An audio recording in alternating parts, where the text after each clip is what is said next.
بالله من الشيطان الرجيم. بسم الله الرحمن الرحيم. ويوم يعض الظالم على يديه ويقول يا ليتني اتخذت مع الرسول سبيلا يا ويلتى ليتني لم أتخذ فلانا خليلا لقد أضلني عن الذكر بعد إذ جاءني وكان الشيطان للإنسان خذولا. وقال الرسول يا رب إن قومي اتخذوا هذا القرآن مهجورا وكذلك جعلنا لكل نبي عدوا من المجرمين وكفى بربك هاديا ونصيرا. وقال الذين كفروا لولا نزل عليه القرآن جملة واحدة كذلك لنثبت به فؤادك ورتلناه ترتيلا ولا يأتونك بمثل إلا جئناك بالحق وأحسن تفسيرا. الذين يحشرون على وجوههم إلى جهنم أولئك شر مكانا وأضل سبيلا. صدق اللہ العظیم. صدق رسول اللہ الکریم. میں نے سورہ الفرقان جو 25ویں سورت ہے قرآن پاک کی 18ویں پارے میں 19ویں پارے میں اس کی تیسرے رکوع کی 8 آیات تلاوت کی ہیں 27 تا 34. ان آیت کریمہ کا ترجمہ اس طریقے سے ہے: ظالم انسان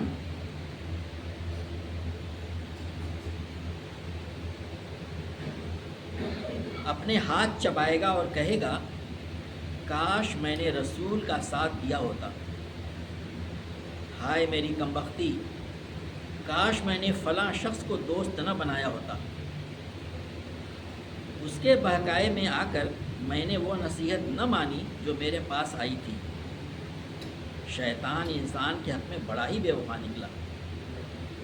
اور رسول صلی اللہ علیہ وسلم کہے گا اے میرے رب، میری قوم کے لوگوں نے اس قرآن کو نشان تضحیق بنا لیا تھا۔ اے نبی صلی اللہ علیہ وسلم، ہم نے تو اسی طرح مجرموں کو ہر نبی کا دشمن بنایا ہے، اور تمہارے لیے تمہارا رب ہی رہنمائی اور مدد کافی ہے۔ منکرین کہتے ہیں کہ اس شخص پر سارا قرآن ایک ہی وقت میں کیوں نہ اتار دیا گیا؟ ہاں، اس لیے ایسا کیا گیا ہے کہ اس کو اچھی طرح ہم تمہارے ذہن نشی کرتے رہیں، اور اسی غرض کے لیے ہم نے اس کو ایک خاص ترتیب کے ساتھ الگ الگ اجزاء کی شکل دی ہے۔ اور اس میں ایک مسئلہ یہ بھی ہے کہ جب کبھی تو تمہارے سامنے کوئی نرالی بات یا عجیب سوال لے کر آئے تو اس کا ٹھیک جواب بر وقت ہم نے تمہیں دے دیا اور بہترین طریقے سے بات کھول دی۔ جو لوگ اوندھے منہ جہنم کی طرف دھکیلے جانے والے ہیں ان کا موقع بہت برا ہے اور ان کی راہ حد درجہ غلط ہے۔ سورہ فرقان کے بارے میں ہمارے سامنے بات آ چکی ہے کہ یہ مکی صورت ہے اور مکے کے درمیانی دور میں نازل ہوئی ہے۔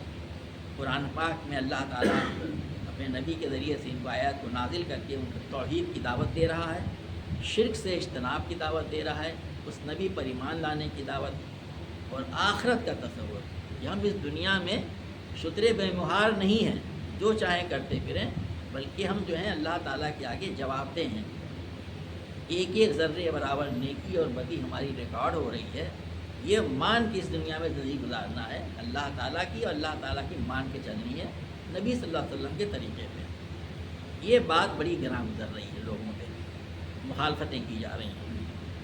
شروع سے ہی یہ بات سب کے سامنے آیا تھی کہ یہ دعوت تمام انسانوں کے لیے ہے۔ چنانچہ بالکل شروع کی پہلی آیت میں ہے تبارک الذی نزل الفرقان علی عبدہ لیکون للعالمین نذیرا۔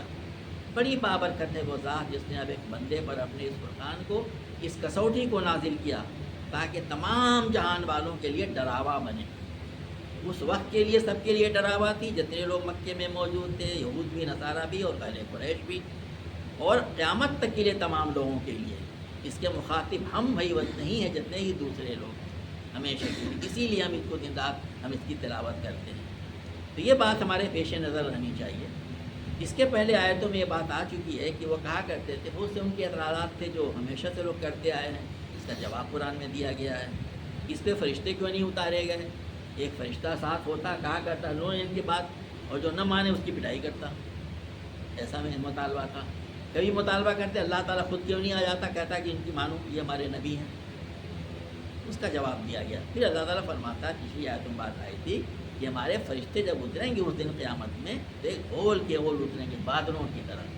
پھر وہ دن جو ہو خوشخبری لے کے وہ نہیں آئیں گے، پھر تو عذاب لے کے آئیں گے۔ عذاب کے لیے فرشتے نازل ہوں گے، پھر وہ خوشخبری لے کے نہیں۔ ایسے مانو جیسے ماننا ہے وہ۔ قرآن پاک جگہ جگہ قیامت کا ایسا نقشہ پیش کرتا ہے جیسے آنکھوں کے سامنے منظر پرسنیفائی کر دیتا ہے اس کو۔ تو پہلے بات یہ ذہن نشی ہمارے رہے، ہمارا سب کا ایمان ہے، اس میں ذرا بھی ہمیں شک میں ہم مبتلا ہوں ہمارا ایمان گیا۔ یہ قرآن اللہ کا کلام ہے، اللہ نے نازل کیا ہے، نبی صلی اللہ علیہ وسلم کے زبان سے ہمارے تک پہنچا ہے۔ آپ کا کلام نہیں ہے، یہ اللہ کا نازل کردہ کلام ہے۔ یہ اس میں احکامات دیے گئے ہیں۔ اس کے پہلے سورہ نور میں کہا گیا تھا سورۃ انزلناہا وفرضناہا، اس سورت کو ہم نے نازل کیا، ہم نے اس کو فرض کیا ہے۔ یہ باتیں ہمارے پیش نظر ہیں، ذہن نشین ہیں اس کے اندر۔ اب اس کے بعد سے قرآن پاک کا جو انداز ہے جواب دینے کا اور چیزوں کو سامنے رکھنے کا کہ آدمی کے اندر وہ خوف، وہ خشیت پیدا ہو جو اللہ تعالیٰ چاہتا ہے، اور ان کے سوالات جو اعتراضات کے جواب بھی دیے جائیں۔ جیسا بتایا گیا اس کے پہلے جو ہے اللہ تعالیٰ جو آیت ہم سے 26 میں آ چکی ہے، اس دن جب فرشتے نازل ہوں گے جس وقت تمہارا مطالبہ ہے، تو پھر وہ تو عذاب لے کے ہی نازل ہوں گے وہ۔ پھر اس دن جو ہے ان لوگوں کے لیے جو ہے اللہ تعالیٰ کا انکار کر رہے ہیں، قیامت آخرت کا انکار کر رہے ہیں، بڑا مشکل دن ہوگا وہ، اس سے ڈرنا چاہیے تمہیں۔ اب اس کے منظر کو پیش کر کے اب آگے جو آیت آئی ہے آج فرمایا جا رہا ہے کہ وَيَوْمَ يَعَزُّ الظَّالِمُ عَلَىٰ يَدَيَّ يَقُولُ يَا لَيْتَنِي اتَّخَذْتُ مَعَ الرَّسُولِ سَبِيلًا۔ اب جہنم قیامت کا نقشہ پیش کیا گیا، جہنم آگے ہے، منکرین اور جو لوگ اللہ کے نبی صلی اللہ علیہ وسلم کے بات کو ماننے سے انکار کر رہے ہیں وہ جہنم کو دیکھ رہے ہیں، اس کے عذاب کو، اس کی سختیوں کو دیکھ رہے ہیں۔ فرمایا جا رہا ہے اس کے اندر میں اس دن کیا ہوگا کہ وہ جو ہے ظالم لوگ، ظالم کہا گیا ہے جو اپنے نفس پہ ظلم کر رہے ہیں۔ جو لوگ چاہیے تھا کہ یہ جو اللہ نے ہمیں جسم دیا ہے، اللہ کی امانت ہے، اس کو ہم اس طریقے سے زندگی دنیا میں گزاریں تاکہ اللہ تعالیٰ ہم سے خوش ہو اور آخرت میں جنت میں ہمیں اللہ تعالیٰ داخل کرے، ہمیشہ ہمیشہ کے ہمیں آرام ہو، نہ کہ اس لیے کہ ہم دنیا میں بھی اس پہ ظلم کریں۔ کیونکہ جب آدمی شرک کرتا ہے، توحید کا انکار کرتا ہے، اللہ کے نبیوں کا انکار کرتا ہے، تو اپنی زندگی خود بھی اجیرن بناتا ہے۔ تو دنیا میں بھی وہ ظلم کر رہا ہے اپنے نفس پہ، اور آخرت میں اس پہ ظلم ہوگا کہ اپنے نفس پہ۔ اور کیسا سخت دن ہوگا جب آدمی بہت گھبرایا ہوتا ہے، بہت پریشان ہوتا ہے، تو اپنا ہاتھ کاٹتا ہے، چباتا ہے۔ نقشہ اللہ نے کیا ہے کہ یعز الظالم ارادی ہے، اپنے دونوں ہاتھ چبائے گا، کبھی اس کو کبھی اس کو۔ ایسا نہیں ہوتا ہے، آدمی جب بہت سے گھبراہٹ میں ہوتا ہے، پریشانی میں ہوتا ہے، کہتا ہے کہ کاٹ لے اپنے آپ کو، تو اپنے دونوں ہاتھ کو چبائے گا اور کہے گا یقول یا لیتنی اتخذت مع الرسول سبیلا، کاش کہ میں نے رسول کا ساتھ دیا ہوتا۔ رسول کیا کہہ رہا تھا؟ لوگوں مان لو یہ بات، اللہ پر ایمان لاؤ، مجھ پہ ایمان لاؤ، اللہ کا نبی کہہ رہا ہے، اس کتاب پر ایمان لاؤ اور اپنی زندگی میں تبدیلی لاؤ جو اللہ چاہتا ہے۔ تو کاش میں نے مان لیا ہوتا۔ تو آج تم اس کی مخالفت کر رہے ہو، سن کے نہیں دے رہے ہو، دائیں بائیں ہو جا رہے ہو، مخالفتیں کر رہے ہو، اس دن اپنا ہاتھ تم چباؤ گے، سوچ لو، اور اس دن کہو گے کاش میں نے ساتھ دیا ہوتا۔ یا ویلتا لیتنی لم اتخذ فلانا خلیلا۔ انسان دنیا میں کیا ہوتا ہے، دوسروں کے دماغ کا استعمال کرتا سوچتا ہے، جو اس کو بتا دیا گیا، مطلب فلاں نے کہا ہے، فلاں صاحب کہہ رہے ہیں، فلاں گروہ کہہ رہا ہے، فلاں جماعت کہہ رہی ہے، فلاں، یہ سب چیزیں کہنے کی ضرورت نہیں ہے۔ وہاں پہ بھی لوگ کفار کے بڑے بڑے سردار جو ہیں ان کو منع کرتے تھے، روکتے تھے لوگوں کو، ان کی مخالفتوں کا حال آپ کو معلوم ہے، کتابوں میں سنتے رہتے ہیں۔ تو پھر وہ شخص وہ کہے گا کہ ہائے میری کم بختی، یا ویلتا، ہائے میری کم بختی، لیتنی، کاش کی ہم نے لم اتخذ فلانا خلیلا، کاش کہ میں نے فلانے کو، اللہ نے اس کو مجہول رکھا ہے، سب اس میں شامل ہے، کاش کہ میں نے فلانا خلیلا، اس کو ہم نے اپنا دوست نہ بنایا ہوتا۔ خلیل کہا لگ رکھے، آدمی سمجھتا ہے میں بہت ہی وعدہ ہمارا خیر خواہ ہے، روک رہا ہے، نہیں سننا، نہیں کرنا، بات نہیں ماننا، زندگی چیرن ہو جائے گی۔ کاش کہ میں نے فلاں کو اپنا دوست نہ بنایا ہوتا۔ آج اس کو دوست بنائے ہو، چھوڑ دے گا تمہارا ساتھ۔ اپنے دماغ سے سوچو، اپنے عقل سے سوچو، اپنی عاقبت کی فکر کرو۔ کہے گا وہی کہ کاش میں نے فلاں کو اپنا دوست نہ بنایا ہوتا، خلیل نہ بنایا ہوتا۔ لقد اضلنی عن الذکر بعد اذ جاءنی، اس کے بہکائے میں آ کر میں نے وہ نصیحت نہ مانی جو میرے پاس آئی تھی۔ یعنی ذکر وہ میرے پاس آتی تھی، اللہ کے نبی مجھے بلا کر کے سنا رہا تھا مجھے وہ، لیکن اس کے بہکاوے میں آ کر کے، اس کی بات مان کر کے ہم نے اس پہ کام نہیں دھرا۔ یہ تم اس دن کہو گے۔ آگے کا اسی آیت کا ٹکڑا ہے، وَكَانَ الشَّيْطَانُ لِلْإِنسَانِ خَذُولًا۔ یہاں ترجمہ کیا گیا ہے کہ اور شیطان انسان کے حق میں بڑا ہی بے وفا نکلا، یعنی گویا کہ یہ بات وہ ظالم خود کہہ رہا ہے، لیکن مفسرین کی ایک رائے یہ ہے کہ اللہ تعالیٰ اپنی طرف سے جملہ بول رہا ہے کہ بھائی تم نے جس شیطان کو، یہاں شیطان کہا گیا ہے، فلاں کو پہلے نہیں ظاہر کیا کون فلاں، وہ فلاں جن بھی ہو سکتے تھے، انسان بھی، دنیا میں زیادہ انسان ہی ہوتے ہیں جو فلاں ہوتے ہیں۔ تو کہا جا رہا ہے کہ شیطان تو جو بڑا بے وفا نکلا، ہمیں تو دنیا میں خوب اس نے سکھایا، تو اللہ تعالیٰ اس دن کہے گا ارے شیطان جو ہے چاہے وہ انس ہو یا جن ہو، بس ان کو کھولا ہے، وہ تو بے وفا ہے ہی، وہ تو عین موقع پہ دغا باز ہے ہی وہ، کاش تم یہ بات ابھی سمجھ جاؤ۔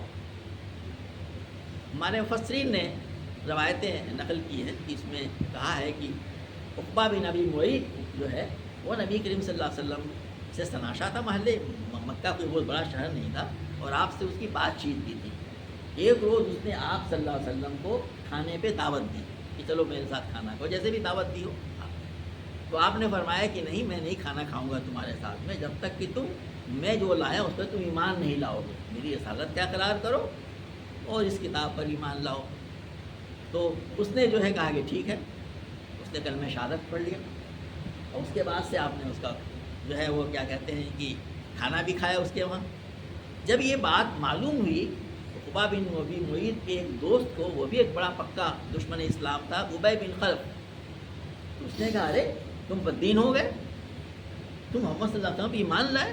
کہا نہیں ایسا نہیں ہے، اصل میں جب انہوں نے ایسی بات رکھ دی کہ میں کھانا نہیں کھاؤں گا، مجھے بڑی شرم آئی کہ بتائیے اس وجہ سے وہ کھانا نہ کھائے، تو میں نے ایسے کر لیا تھا، ورنہ میں بددین نہیں ہوا ہوں۔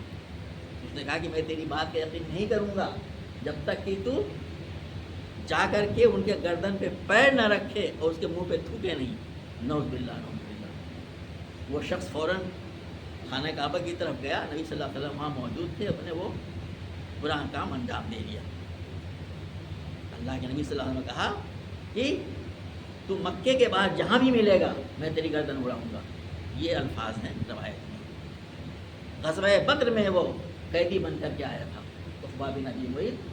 نبی کریم صلی اللہ علیہ وسلم جو رحمت للعالمین ہے، یہ جو اس نے جو انسلٹ کی تھی آپ کی نہیں تھی، اس نبوت کی انسلٹ تھی، اللہ کے پیغمبر کی انسلٹ تھی۔ آپ نے حضرت علی کرم اللہ وجہ کو حکم دیا کہ اس کی گردن اڑا دو۔ تو یہ ایک تو واقعہ بیان کیا گیا تفسیروں میں، لیکن یہ ہر جگہ ایسے ہی ہوتا ہے کہ انسان کسی نہ کسی کے بہکاوے میں آ کر کے بات نہیں مانتا۔ اچھے خاصے پڑھے لکھے لوگ، قرآن کی بات ان تک پہنچائی جائے گی، دوسروں کی بات نہیں کی جا رہی ہے، نہیں صاحب، جتنا ہم جانتے ہیں اتنی عمل کرنے کی، جان جائیں گے تو زیادہ سوال ہوگا۔ Ignorance of law is no excuse, ہم سب جانتے ہیں، ہم اس وجہ سے کہ نہیں صاحب ہم پڑھ لیں گے، جان جائیں گے تو ہمیں کچھ اور چیزیں کرنی پڑ جائیں گی۔ بھائی کتنی بچکانہ بات ہے یہ ہائیسٹ رینک آدمی اس بات کو کہے۔ تو یہاں کہا جا رہا ہے کہ میں فلاں کے دھوکے میں آ کر کے رسول کی بات نہیں مانی، تو کاش میں نے ایسا نہ کیا ہوتا۔ قرآن پاک کہتا ہے کہ دیکھو یہ دن آنے والا ہے، نقشہ پیش کر دیا، اب تم خود سوچ لو ہمارا آئندہ لاحمل کیا ہونا چاہیے، ہمیں اس پہ ایمان لانا چاہیے، اپنے آپ کو بچانا چاہیے، اپنے نفس پہ ظلم نہیں کرنا چاہیے۔ اب اس کے بعد سے ایک دوسرا نقشہ پیش کیا جا رہا ہے، اللہ تعالیٰ وہ آخرت کی منزل سے کہ دنیا میں لا رہا ہے۔ بہت ہی چھوڑنے والی آیت ہے۔ میں نے شروع میں ہی کہا تھا کہ قرآن کے مخاطب مکہ کے لوگ وہاں تھے، وہ اپنے ابھی آپ کو بنی اسماعیل کہتے تھے، ہم نے اسماعیل السلام کی اولاد سے، اور ہم بھی اس کے تین مخاطب ہیں۔ قیامت میں اللہ کے رسول صلی اللہ علیہ وسلم ہمارے خلاف گواہی دینے کھڑے ہو جائیں اور ہوں گے، اس لیے کہ قرآن میں کہا گیا ہے اللہ تعالیٰ تمام انبیاء کو اپنی گواہوں پہ گواہ بنا کے کھڑا کرے گا۔ وقال الرسول یا رب ان قوم اتخذوا هذا القرآن مہجورا، اور رسول کہے گا صلی اللہ علیہ وسلم، اے میرے رب، میری قوم کے لوگوں نے اس قرآن کو نشان تضحیق بنا لیا تھا۔ مہجورا ایک اس کا روٹ ہو سکتا ہے حجر، زبر سے، اس کے مطلب ہوتے ہیں کہ ناقابل اعتنا، ایسی چیز کو کوئی اہمیت نہیں ہے، نیگلیکٹڈ۔ یہاں بھی اسی طرف کہا گیا ہے کہ جو ہے اس میں وہ بات یہاں نہیں کی گئی ترجمے میں، اس کا مطلب یہ ناٹ کیئرنگ بائی سمجھم کہتے ہیں کہ اس کو مطلوب سمجھ لیا تھا، اس کی کوئی ضرورت نہیں ہے، سننے کی بات نہیں، ارے ایسے ہی ہوتا رہتا ہے۔ پچھلے آتے ہوئے بات آ چکی ہے، اس میں ایسے نظر انداز کر دینا، قابل نظر انداز کر دیا تھا، ان کو سنتے نہیں تھے۔ اور دوسرے مطلب ہوں گے، اگر حجر اس کا مطلب روٹ لیا جائے، اس کا مطلب ہوتا ہے یہی جو اس میں کہا گیا لفظ کہ نشان تضحیق، یعنی اس کو مذاق کا ذریعہ بنانا، اس پہ طرح طرح کے کمنٹس کرنا، اس میں میٹ نکالنا، اس پہ طرح طرح کے اعتراضات کرنا، یہی وہ کیا کرتے تھے۔ میری قوم یا ان قومی، میری قوم وہاں کہا تھا۔ اب ہم سب اللہ تعالیٰ کے نبی صلی اللہ علیہ وسلم کی قوم کے لوگ ہیں، اور وہ لوگ بھی قوم ہیں جو دنیا میں پائے جاتے ہیں، جو بھی رویہ اختیار کرے قرآن پاک کے ساتھ میں، اللہ کا نبی کھڑا ہو کے کہے گا کہ میری قوم کے لوگوں نے اس قرآن کو مہجور بنا لیا تھا۔ اللہ تعالیٰ ہمیں صافت سے بچائے، ہمیں غور کرتے رہنا چاہیے، کبھی ہمارے کسی عمل سے ہم سب کچھ کر رہے ہوں، ایسا تو نہیں ہے اللہ کے نبی ہمارے ساتھ خلاف گواہی دینے والے بنے۔ اللہ تعالیٰ فرما رہا ہے اس کے بعد بہت سخت بات، اس پہ ہمارے علماء نے بہت صفحے لکھے ہوئے ہیں ہمیں کیا کرنا چاہیے۔ وَكَذَلِكَ جَعَلْنَا لِكُلِّ نَبِيٍّ عَدُوًّا مِنَ الْمُجْرِمِينَ، اے نبی صلی اللہ علیہ وسلم، ہم نے تو اسی طرح مجرموں کو ہر نبی کا دشمن بنایا ہے۔ وَكَفَىٰ بِرَبِّكَ هَادِيًا وَنَصِيرًا، اور تمہارے لیے تمہارا رب ہی رہنمائی و مدد کو کافی ہے۔ اب یہ آیت جو ہے عجیب معنی ذہن میں پیدا کرتی ہے۔ اے نبی صلی اللہ علیہ وسلم، ہم نے تو اسی طرح مجرموں کو ہر نبی کا دشمن بنا دیا ہے۔ اللہ تعالیٰ خود اپنے طور پہ کہہ رہا ہے، یہ اللہ کی سنت ہے کہ جب قرآن پاک کی دعوت دی جائے گی، یہ اللہ تعالیٰ یعنی آخری کتاب، اس کے پہلے دوسرے انبیاء ہیں، اور لوگوں کو توحید کی دعوت دی جائے گی، آخرت کی جواب دہی کا احساس دلایا جائے گا، ان لوگوں کے جو مجرمین ہیں، جو دنیا میں فساد پیدا کرتے ہیں، ان کو یہ چیز برداشت نہیں ہوتی ٹھنڈے پہ، ان کی ساری تجارت اسی سے لگی ہوئی ہے۔ کیا آپ نہیں جانتے ہم سب لوگ، جہاں پہ ایک طرف بھوکمری ہو رہی ہے، لوگ جو ہیں بچے طرف طرف کے مر رہے ہیں، وہاں پہ خربوں کا کاروبار بھی چل رہا ہے، اسلحوں کا، فلاں چیزوں کا، وہ فساد چاہتے ہیں لوگ دنیا میں۔ ایک پوری قوم جو ہوتی ہے وہ اللہ کے نبی کے دشمن ہوتی ہے، اور اسی میں تحریکیں برپا ہوتی آگے بڑھتی ہیں۔ تو اللہ تعالیٰ کہہ رہا ہے کہ یہ تو ہمیشہ ایسا ہوا ہے کہ کوئی نبی اپنی دعوت کو لے کے اٹھتا ہے، جب توحید کی دعوت دیتا ہے، شرک سے لوگوں کو بچاتا ہے اور آخرت کی بات کرتا ہے، تو جو مجرم ہیں، یہ مجرم لوگ ہیں، یہ لوگ اس کو برداشت نہیں کرتے ہیں۔ تو اس میں بڑی دل شکنی ہو سکتی تھی۔ تو آگے کی ٹکڑا بتا رہا ہے کہ لیکن اللہ تعالیٰ جو ہے وہ تمہارے لیے اللہ رہنمائی اور مدد کو کافی ہے۔ اس بات کو مان کے چلنا ہے۔ مفسرین نے بڑی عمدہ باتیں لکھی ہوئی ہے کہ تحریک کہانی اسلام کے دعوت کا یہ خاصہ ہے کہ اس کی مخالفت ہوگی، کفار و مشرکین بھی کریں گے جو کھلے ہیں، منافقین بھی کریں گے جو کھلے ہوئے منافقین ہیں، یہ کریں گے اس کی، کیونکہ ان کے مفادات اس سے وابستہ ہوتے ہیں، اور اسی میں کھڑے کھوٹے الگ ہوتے ہیں۔ جو لوگ سمجھتے ہیں کہ نہیں راستہ تو یہی ہے اللہ تعالیٰ کی رضا کا، اللہ کی جنت پانے کا، اس کے ساتھ آتے ہیں۔ جو کمزور ایمان والے ہوتے ہیں، ان کے اپنے مفادات ہوتے ہیں، تو پیچھے ہٹ جاتے ہیں وہ۔ لیکن جب دیکھتے ہیں کہ نہیں صاحب اس میں تو جمے ہوئے ہیں، یہ 1 سال 2 سال 3 سال چلا جا رہا ہے اور ہمت نہیں ہار رہے ہیں وہ، تو پھر وہی دعوت کا ذریعہ بھی بنتی ہے۔ کیا ایسا نہیں ہوا ہے کہ پچھلے مہینوں میں جتنے لوگ اسلام سے قریب آئے ہیں، لوگوں کی استقامت کو دیکھ کر کے اس دور میں بھی کس طرح سے اسلام پہ جمے ہوئے ہیں، اپنے موقع پہ جمے ہوئے ہیں، یہ ساری باتیں ہمارے مفسرین نے لکھی ہیں۔ تو اللہ تعالیٰ کہتا ہے اس میں کوئی گھبرانے کی بات نہیں ہے، تمہارے لیے تمہارا رب ہی رہنمائی مدد کو کافی ہے۔ اسی میں اللہ تعالیٰ بتاتا ہے کہ جو ہے اس میں تمہیں کیا کرنا ہے، کیسے کرنا ہے۔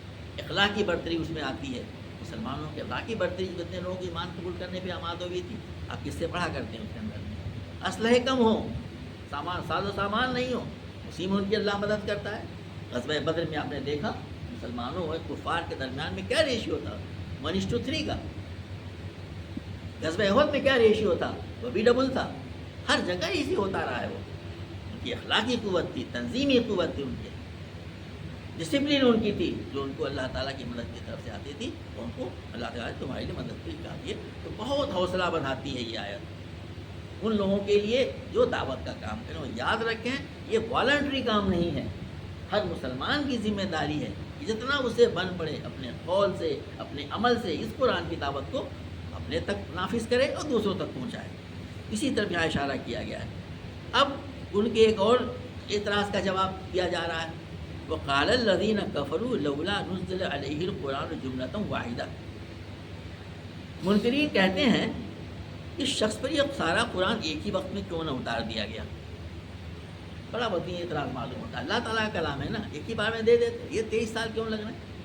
کبھی تھوڑی کبھی کم، 1 مہینے کبھی بیچ میں گیپ۔ حالانکہ اس کے پہلے بھی جتنی کتابیں نازل کی گئی ہیں، توریت ہو، انجیل ہو، زبور ہو، سب بتدریج ہی نازل کی گئی ہیں، سب جانتے تھے۔ چنانچہ آپ جب گاسپل کو دیکھیں گے، جو اس کے پہلے والی کتاب فوراً حضرت عیسیٰ علیہ السلام ہے، ان کے 4 پارٹ ہیں، اس میں اللہ کے نبی عیسیٰ علیہ السلام کا نیریٹیوز بیان کیے گئے۔ ظاہر ایک وقت میں تھوڑی تھے، انہوں نے ایسا کیا، انہوں نے ایسا کیا، ان کی پوری لائف اس کو ان کو کور کرتے ہیں، جو 4 گاسپل ہیں۔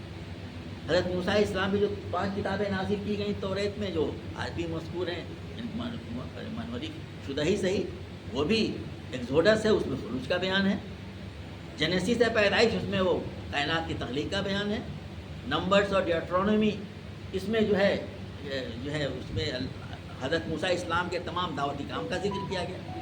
تو وقفے وقفے سے ہی نازل کیا گیا ہے۔ اللہ تعالیٰ فرما رہا ہے کہ کذالک، ہاں ہم نے ایسے ہی کیا ہے۔ کیوں؟ لنثبت به فؤادک ورتلناہ ترتیلا، تاکہ اس کو اچھی طرح ہم تمہارے ذہن نشی کرتے ہیں، اور اسی غرض کے لیے ہم نے اس کو ترتیب کے ساتھ وقفے وقفے سے نازل کیا۔ جیسی ضرورت ہوتی تھی ویسی آیت نازل ہوتی تھی۔ ابھی آپ نے پچھلے دروس میں دیکھے، چند ہفتوں پہلے جب سورہ نور کا ہم مطالعہ کر رہے تھے، افق کا واقعہ، اس پہ پورا قرآن جو ہے تعزیرات کا بیان کیا گیا، اور اس کے بعد سے اسلام کے وہ اصول جو گھروں میں داخل ہونے کے، گھروں سے نکلنے کے، باہر کے جانے کے لیے بیان کیے گئے تھے۔ اب اس موقع سے سمجھ میں آ گیا ایسا ہونا چاہیے، جہاں پہ جس موقع پہ جیسا ضرورت ہوتی تھی ویسے اللہ تعالیٰ قرآن کی پاک آیتیں نازل کرتا تھا، تاکہ معلوم ہو جائے کہ ہاں اس کا صحیح انطباق کیسے کیا جائے، اس کا امپلیمنٹیشن کا صحیح موقع کیا ہوگا۔ اور دوسرے، تاکہ آپ کے دل میں اس کو جماتے جائیں۔ کیا پوری کتاب کورس کی ہوتی ہے، ایک دن بتا دیا کہ سلیبس ہے، اور دوسرے دن ایگزام لے لیا جاتا ہے، تب ہو گیا؟ It takes 4 months semester. تو ہر جگہ طریقہ ایسے ہی ہوتا ہے کہ کسی بھی امتحان کے لیے، کسی تیاری کے لیے وقفہ دیا جاتا ہے۔ اللہ تعالیٰ ایک بگڑی ہوئی قوم کو دنیا کی بہترین قوم بنا رہا ہے۔ حضرت عمر فرماتے ہیں، نحن قوم اذن اللہ بالاسلام، ہم وہ قوم ہیں جس کو اللہ تعالیٰ نے عزت، اسلام کے ذریعے سے عزت کے اونچا اٹھا دیا ہم کو۔ ایک دن میں نہیں ہوتا ہے یہ، اس کے لیے وقفہ چاہیے۔ تو اللہ تعالیٰ فرما رہا ہے ہم نے اس لیے ایسا کیا ہے تاکہ ترتیب سے وقفے وقفے سے نازل کرے، تاکہ تمہارے دل پہ جماتے جائیں۔ یہ مقصد اس کے پیچھے ہے۔ ہاں، اور ایک اور مقصد بھی ہے، وَلَا يَأْتُونَكَ بِمَثَلٍ إِلَّا جِئْنَاكَ بِالْحَقِّ وَأَحْسَنَ تَفْسِيرًا۔ اور اس غرض کے لیے ایک مصلحت یہ بھی ہے کہ جب کبھی وہ تمہارے سامنے کوئی نرالی بات یا عجیب سوال لے کر آئے، اس کا ٹھیک جواب بر وقت ہم نے تمہیں دے دیا، اور بہترین طریقے سے بات کھول دی۔ کوئی کہتا ہے کہ صاحب پوچھیے، حضرت بنی اسرائیل جو ہے یہ تو تھے کنعان میں، آج کل کا جو موجودہ فلسطین کا علاقہ ہے، اور کیسے مصر پہنچ گئے؟ اگر اللہ کے نبی ہوں گے، یہودیوں نے کہا تھا بتا دیں گے فوراً، اور نہیں تو پھر دائیں بائیں دیکھنے لگیں گے۔ اسی وقت کھڑے کھڑے اللہ کے نبی صلی اللہ علیہ وسلم نے خانہ کعبہ میں پوری صورت سنا دی، اور بہترین صورت احسن القصص کا ہے قرآن پاک۔ موقع سے بالکل ہوا، ہر موقع پہ وہ معاملہ ہو جس کا اصحاب کہف کا، عین موقع پہ سوال کسی نے کیا، اس کا جواب دے دیا جا رہا ہے۔ وہ تو کہا جا رہا ہے کہ جب بھی مصلحت یہ بھی ہے کہ تمہارے سامنے کوئی نرالی بات یا کوئی عجیب سوال لے کر کے آئے، اسی وقت ہم نے ٹھیک بر وقت جواب دیا اور بہترین طریقے سے بات کھول دی. تو پیچھے مقصد یہ بھی تھا قرآن کو ترتیل کے ساتھ نازل کرنے میں. اب قرآن پاک ہمارے سامنے پوری شکل میں موجود ہے. نزولی ترتیب اس کی الگ ہے, مذہبی ترتیب الگ ہے. اس کا پس منظر ہمیں معلوم ہے, آپ کے سامنے ہم تھوڑا بہت علم میں ہم لوگ ڈسکس کر رہے ہیں. قیامت تک کے لیے اللہ تعالیٰ نے کیسے موقع پہ کیا بات کہی گئی ہے, اس پہ ہماری ہدایت کا سامان ہے. کس واقعے پہ کیا بات کہی جائے. اور قرآن کے بارے میں بہت سے لوگوں سے کہا گیا ہے. گزشتہ صدی کے ایک عظیم مفسر نے پوچھا گیا کہ آپ کی بہترین محسن کتاب کون ہے. فرمایا کہ یہ قرآن پاک ماسٹر کی ہے. بڑے بڑے مفسر اور بڑے بڑے فلسفی نہ جانے کیا کیا چیزوں میں سالوں گزارے گتھیوں کو سلجھا نہیں سکے. قرآن پاک چند آیتوں میں بتا دیتا ہے کہ یہ اس کا حل یہ ہے کہ بہترین کتاب. اسی طرف اشارہ کیا جا رہا قرآن پاک میں کہا گیا ہے یہ بہترین چیزیں ہم نے ایک ترتیب سے نازل کیا ہے, اور جب کوئی سوال کیا اس کا جواب دے دیا ہے. میرے بھائیوں محترم دوستوں, قرآن پاک میں ہر اس فلسفیانہ چیزوں کا جواب ہے جو زندگی سے متعلق ہے, آخرت سے متعلق ہے, ہمارے اخلاق سے متعلق ہے, جس میں ہم کو کیسے کرنا چاہیے اللہ نے پھر ہم نے نازل کر دیا. اللہ کے نبی صلی اللہ علیہ وسلم حدیث پاک میں اس کی تشریح فرماتے ہیں.